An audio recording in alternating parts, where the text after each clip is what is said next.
Sindiro hambu puji Allah manubuso dipaias orohaku gabiso ranganmu ingananmu rohanami tondimima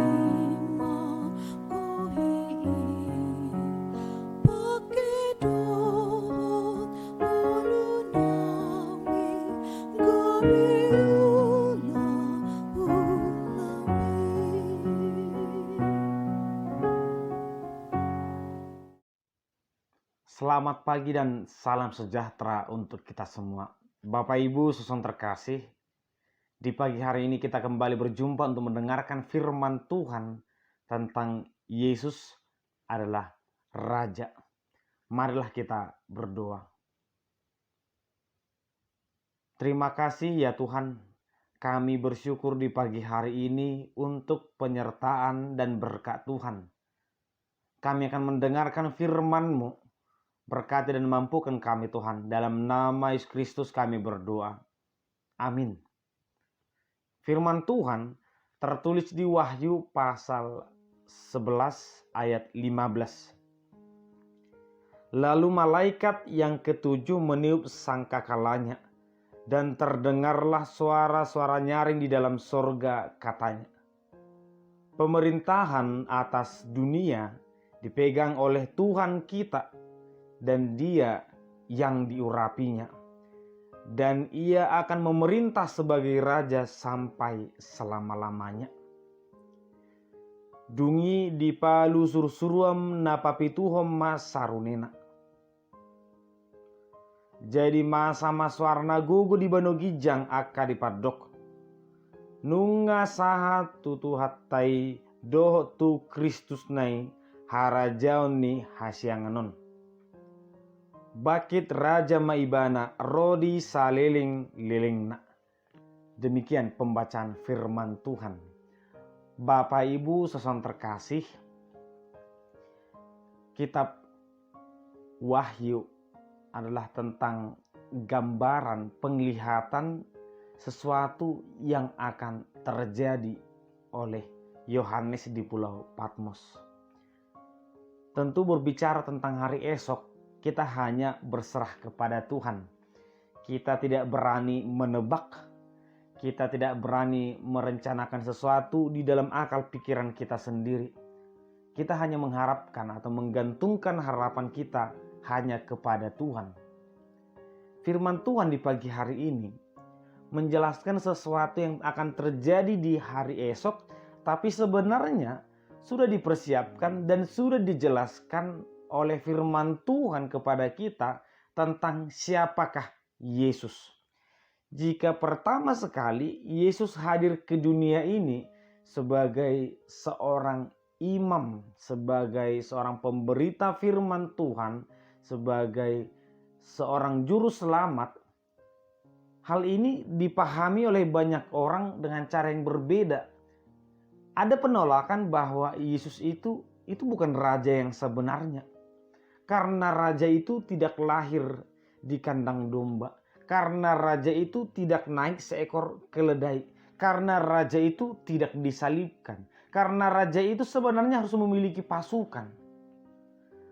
Justru inilah cara Yesus untuk menyadarkan manusia bahwa kerajaan Allah tidak sama dengan kerajaan dunia.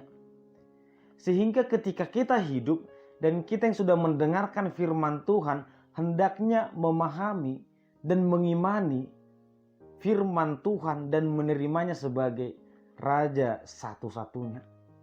Firman Tuhan berkata bahwa kelak Yesus akan dinyatakan sebagai Raja satu-satunya atas dunia. Oleh karena itu kita yang hidup, mari mengimani, mari menghidupi firman Tuhan itu dengan sungguh-sungguh. Bapak Ibu saudara terkasih, tentu sangkakala ketujuh ini sebagai bukti bahwa semua akan berakhir. Dunia ini akan berakhir. Yesus Kristus akan dinyatakan sebagai Raja satu-satunya. Tetapi kita mari jangan hanya sebagai penonton. Jangan hanya sebagai orang yang penakjub, wah hebat sekali Tuhan kita. Tetapi dalam kehidupan kita mari kita meyakini bahwa memang Tuhan kita adalah Tuhan yang benar. Sehingga respon kita terhadap firman Yesus atau firman Tuhan setiap hari bukan seperti perkataan manusia, tetapi perkataan juru selamat, perkataan Raja. Wajar manusia menganggap perkataan Yesus itu sangat asing, karena bagi mereka Yesus itu adalah manusia biasa. Ketika Yesus berkata firman tentang kebenaran, orang melawan, orang-orang Farisi melawan, atau banyak berkata tidak, atau banyak yang menolak, aku tidak mau mengikuti Yesus, karena bagi mereka Yesus itu sama seperti orang lain, manusia biasa. Tetapi bagi kita harus dari sekarang kita berkata, Yesus itu adalah Raja satu-satunya, Juru Selamat satu-satunya. Oleh karena itulah mari kita tak mempersiapkan diri kita, kepatuhan kita kepada firman Tuhan, kepada perkataan Yesus adalah kepatuhan kepada Raja satu-satunya. Bapak Ibu saudara terkasih, hidup ini sangat singkat. Bahkan mungkin sebelum sangkakala ketujuh dibunyikan kita sudah tidak ada. Sehingga kita tidak menantikan kapan itu terjadi, tetapi kita melihat ke dalam diri kita. Bagaimana kehidupan kita. Kita membutuhkan pertobatan. Kita membutuhkan hidup yang jauh lebih baik di hadapan Tuhan. Agar kiranya kita tidak berkata, Tuhan aku sudah berbuah. Tuhan aku sudah percaya. Jangan-jangan Tuhan tidak menyenangi buah kita. Jangan-jangan Tuhan tidak menyenangi iman kita. Ada sesuatu yang harus lebih baik yang kita ciptakan dalam diri kita. Kita perubahkan atau kita bertobat. Oleh karena itu, Bapak Ibu saudara terkasih, firman Tuhan ini seperti bom yang akan meledak atau waktu yang akan berakhir di depan kita. Tetapi kita masih di sini. Oleh karena itulah waktu adalah kesempatan, termasuk kesempatan untuk membenahi diri semakin berkenan di hadapan Tuhan. Oleh karena itu Bapak Ibu saudara terkasih, ketika Tuhan masih memberikan kesempatan kepada kita, mari kita pergunakan dengan baik, bukan hanya untuk bersuka cita, tetapi bagaimana memperlengkapi diri, bagaimana menghidupi firman Tuhan, bagaimana kita semakin layak di hadapan Tuhan. Dan biarlah firman Tuhan hanya sebagai sumber satu-satunya bagi kita. Tidak ada sumber yang lain. Firman Yesus atau Yesus Kristus sebagai Raja satu-satunya dalam hidup kita. Tuhan memberkati kita. Kita berdoa. Terima kasih ya Tuhan. Kami bersyukur untuk firman-Mu. Kami bersyukur untuk setiap kesempatan waktu yang Tuhan berikan. Kiranya Tuhan memberkati kami, menguatkan kami, agar kiranya kami mampu memperbaharui diri kami, bertobat dari kehidupan kami, agar kiranya kami semakin berkenan di hadapan-Mu. Dan biarlah firman-Mu sebagai sumber pengajaran bagi kami, dan Tuhan adalah Raja bagi kami. Terimalah doa kami Tuhan, dalam nama anak-Mu Yesus Kristus kami berdoa dan mengucap syukur. Amin.